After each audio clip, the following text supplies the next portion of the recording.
Hi, I'm Alex and welcome to Dreams of Green.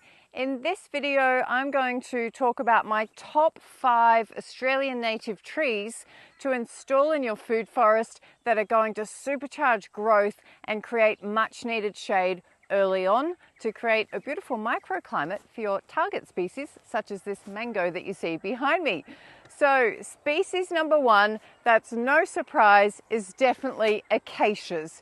Acacias are not only nitrogen fixing, they're super fast growing and they're natural pioneers in any sort of forest regeneration. They're the first thing to pop up after a bushfire, and especially in terms of bare degraded paddocks, if you're wanting to recharge the soil, break up heavy clay such as what we've got here, and add a carpet of organic matter, which you can see here. Look at all of this mulch that I've got. The standout acacia that I often talk about is this Acacia fimbriata. So it's just coming into seed now, so I'm going to be collecting buckets of seed and propagating a whole lot more. The other acacia that I recommend is also the blackwood, or Acacia melanoxylon. So that's been another standout pioneer that can withstand frost as well as heavy clay, droughts, floods, you name it. So you're getting really fast growing shade, which is super important to create a microclimate, as well as bucket loads of nitrogen-rich mulch to support your fruit trees. Number 2 on the list, if you're looking for fast growth, is this casuarina. So you can go river she oak or forest she oak. Not only do they fix nitrogen, but phosphorus as well. And if I scroll up, you can see, look at how that has just shot to the sky.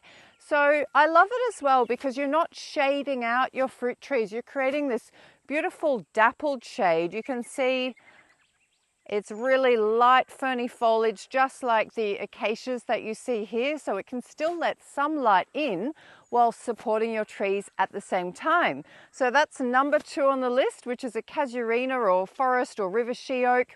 There's a few different varieties.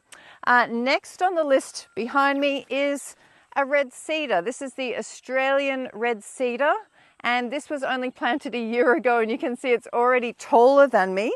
And so the red cedar, one thing I love about it, you can see it's got this beautiful lush foliage, but it's deciduous. So there's a couple of really hardy rainforest species, Australian natives, that are deciduous, and the red cedar is one of them. Now you can get a usable timber from this as well. That's why a lot of the land was first cleared in this area. It was to get this valuable red cedar timber. You can see next to it, there's the red cedar there. I've got a really young Brazilian cherry. So this little Brazilian cherry, it's putting on new growth now that it's in spring. Either side we've got the red cedar and also the she oak on the other side, creating that beautiful dappled shade so it can get established. Now next on the list, which is just powering along, is this Australian white cedar. So this is a super hardy tree. You can see it as a street tree in Victoria and semi-arid areas, as well as all the way up to Queensland. So the white cedar, not only is it super fast growing, as you can see, this was only put in the ground a year ago, but also this is another deciduous tree like the red cedar. So you do get beautiful flowers at this time of year. The only thing is it is toxic if eaten, so it's just something to take into consideration if you're thinking of having cattle through your system. But I'm happy to install this because, as I said, I want the white cedar as a super hardy species in my food forest that's going to create useful timber. It's super tough and also fast growing shade. Now, next on the list, which is no surprise in terms of it's a classic Australian, very iconic tree, is the eucalypt. What is surprising, you can see the growth there, it is just so fast and such a good species for establishing fast growing shade. Now, it's very counterintuitive. Eucalypts are used commonly in syntropic farming practices for fast growing shade and mulch. Now the key is that, especially at this stage, you can see that height is now it's going to be heavily pruned in order to support the trees either side of it. You can see it's supporting this lovely young black sapote. So it's super lush and healthy. Now, if I had have planted that black sapote out in the middle of the paddock with no support, it would have succumbed to frost. It would have been burnt by these heat waves that have just been happening. It's a lovely mild day finally today, so that's why I'm out filming. But the eucalypt species, as I said, as long as they're not allowed to get really big and dominate the landscape, they're a fantastic pioneer for fast growing shade and mulch. So those are my top 5. Next I'm going to show you 2 that I thought were going to be amazing natives, super fast growing, but they've been a lot slower than I thought, which has been quite surprising. But I still have kept them in the system. I still highly recommend them. This is the Grevillea silky oak. So this is commonly used overseas actually as a timber species, but also to shade coffee plantations.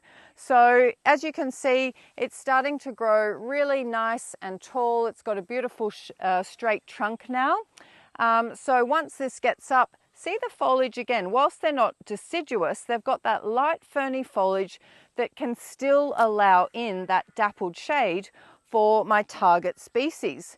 Now the other one on the list that I thought would be a lot faster, but it's actually taken a little while to take off, and I think that's because we're in a marginal climate with not quite as much rainfall. We've got about half the rainfall as areas such as Byron Bay closer to the coast, or not even half of the rainfall. This is a beautiful Australian rainforest tree called the blue quandong. Now it has a signature red leaf that you can see there. Once this gets up, it's a beautiful blue fruit about this big. Now the reason I love the quandong, once they get going, they're renowned to be super fast growing. And the other thing is, when you see them in a rainforest setting, they're really up the top of that canopy as an emergent species. It's a beautiful usable timber. The other thing is it's a dappled shade. So when thinking about especially Australian natives or emergent species, you want things that are going to create beautiful dappled shade for your forest, but not completely block out the sunlight and inhibit the growth of everything below.